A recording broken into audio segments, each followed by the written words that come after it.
السلام علیکم ناظرین، آج میں آپ کو حسین رضی اللہ عنہ کے مزار کے بارے میں بتاؤں گا۔ ناظرین، حسین رضی اللہ عنہ کے مزار کے بارے میں بھی روایتیں بہت مختلف ہیں۔ عام طور سے مشہور یہ ہے کہ آپ کا جسم مبارک تو کربلا ہی میں مدفون ہے، لیکن سر مبارک چونکہ یزید کے پاس دمشق لے جایا گیا تھا، اس لیے وہ یہاں مدفون نہیں۔ پھر سر مبارک کے مزار کے نام سے مختلف شہروں میں بڑی بڑی عمارتیں بنی ہوئی ہیں۔ اگر یہ روایت درست ہو کہ سر مبارک یزید کے پاس شام لے جایا گیا تھا، تو اس کا دمشق میں مدفون ہونا تو کچھ سمجھ میں آ جاتا ہے۔ لیکن ایک عظیم الشان مزار قاہرہ میں جامع ازہر کے سامنے بھی بنا ہوا ہے، اور یہ پورا محلہ سیدنا الحسین رضی اللہ عنہ کے نام سے مشہور ہے۔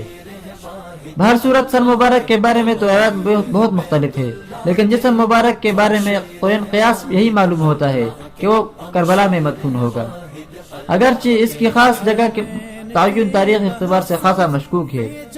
امام ابو نعیم رحمۃ اللہ علیہ مشہور محدث اور مورخ ہے۔ ان سے کسی نے حسین رضی اللہ عنہ کے مزار کی جگہ دریافت کی تو انہوں نے لا علمی کا اظہار فرمایا۔ کربلا میں دوسرے مزارات حسین رضی اللہ عنہ کے بھائی حضرت عباس اور صاحبزادے علی اکبر رضی اللہ عنہ وغیرہ کے ہیں۔ اس وقت دریا فرات یہی قریب ہی بہتا ہوگا، اب یہاں سے کچھ دور چلا گیا ہے۔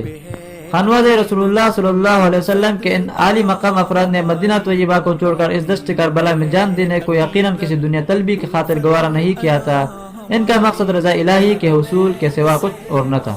کوئی ویڈیو پسند آئی ہے تو اس کو لائک کر دے، چینل کو سبسکرائب نہیں کیا ہے تو چینل کو سبسکرائب کر دے۔ ملتا ہے انشاءاللہ اگلی ویڈیو میں، تب تک کے لیے اللہ حافظ۔